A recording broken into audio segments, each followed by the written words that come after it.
Okay, hello. So in today's video I wanted to kind of mash two videos into one because it is already quite late.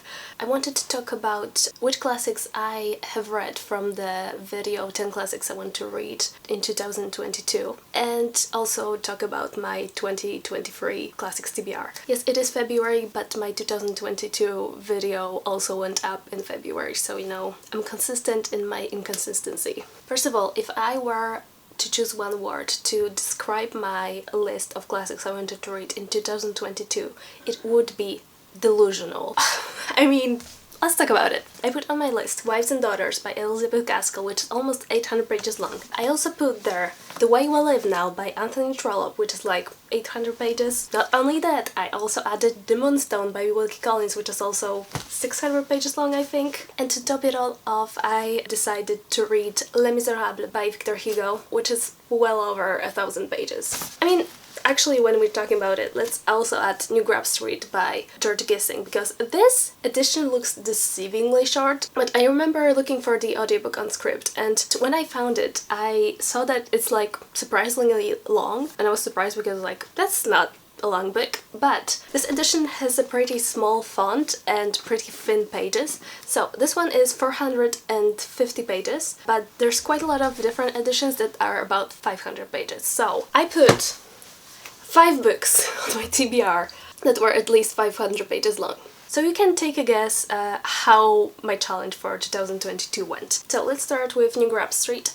I did read that. I will not give you like long reviews of those books, but I gave it 3 stars. I thought it was quite disappointing, especially for a book about writers. It was just so boring. I'm sorry. So that one I read. Then we have Wives and Daughters by Elizabeth Gaskell, which I have actually read and quite enjoyed. I gave it 4 stars. I have to say, it's so weird to read an unfinished novel, because this book ends with a character just mentioning about, I think, wanting to buy a new shawl, and then the book ends, and it's like, I read almost 800 pages for this book to have no ending. Elizabeth Gaskell unfortunately died before she finished this book, so to me it was a bit unsatisfying, but I did actually have a good time while reading it, so I'm still glad that I've read it. Then we have The Way We Live Now. I did not read it. I just... no excuse, it just did not happen. And of course, Les Misérables by Victor Hugo. I have not read this. I mean, look at it. I really would like to get to it this year, and I know who was it? Carrie? Ex-Libri Carrie? I will link her channel down below. I think she wanted to read this book as well this year, and I mentioned like, do you wanna buddy read it? And I'm not sure, maybe she already started, so maybe I'm too late, but I don't know. I feel like I need like support to read this. I need someone to read this with. So if anyone wants to buddy read this, like, I'm definitely open to it. I don't know, do I have to like host a readathon? Like, please, can anyone read this with me? So other than that, on my list I had The Custom of the Country by Edith Wharton, and I have to say, I do not remember a thing about this book. Nothing. I do remember the main character's name, Anton. It's like I haven't read it.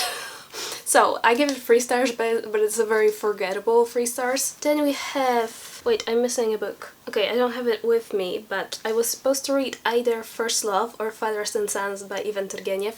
I have not read this. Yeah, that list is going very well. Then we have A Country Doctor's Notebook by Mikhail Bulgakov. I have read this and I gave it 5 stars. I loved it. I talked about it in my best book I read in 2022, so head over there if you want more thoughts on that book. And I also had Passing by Nella Larsen on my list from last year, and I also read it, and I also talk about it in my best books of 2022 video. Also gave it 5 stars. So there's that, and the last one is The Longest Journey by Forster. So here's the thing with this one. Like, at this point in time I have read this, but I started this book in December and finished it in January. So does that count? I also really enjoyed it. This is like a book that not many people mention when it comes to Forster. Like, it's his least well-known book, and it doesn't have that great reviews, but I gave it 4 stars. I thought it was very interesting. Like, the first third, I would say, is set actually at university, and I really enjoyed the university setting. Also, this book has quite a few unexpected deaths, and I personally enjoyed it. I liked how I had no idea where this plot was going. So yeah, give it 4 stars, but I finished it in January. But to be fair, the video from last year I posted in February, so if we're counting like a year from that time, like 12 months, I would count it as like I read it. That's cheating, but can you give me, I need a win, please. Just let me do this. So I'm going to count this as read. And lastly we have the Moonstone, which I DNF'd. I will link the video where I talk about this book and the reasons why I'm DNFing it. This is a temporary DNF. I was quite bored and just did not care at this point in time about the plot. So I really would like to get back to it at some point. So that's a DNF. So let's see, what are the numbers? I have read 1, 2, 3, 4, oh okay, 6. That's more than half. If we're counting The Longest Journey, then I've read 6, DNF'd 1 and haven't read 3 of them. That's not terrible, okay? I've read more than half. So now also quite briefly, let's talk about the books that I would like to read in 2023. Just a heads up, if you're hoping for a synopsis of those books, I'm not going to give you one.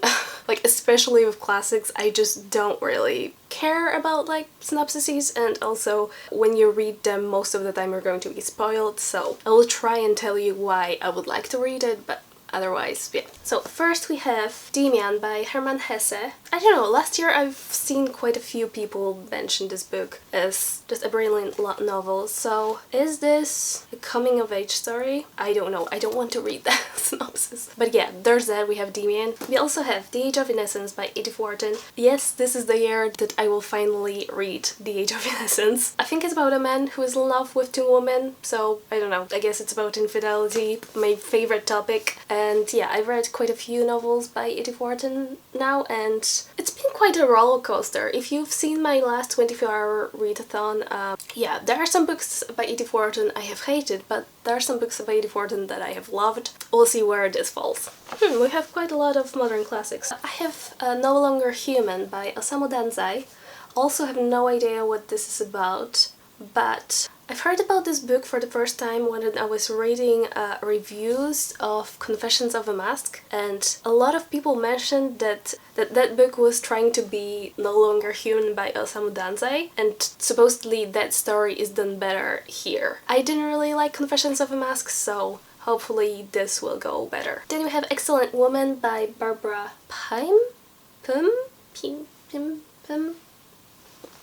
This was published in the 1950s, I believe, and some people mentioned that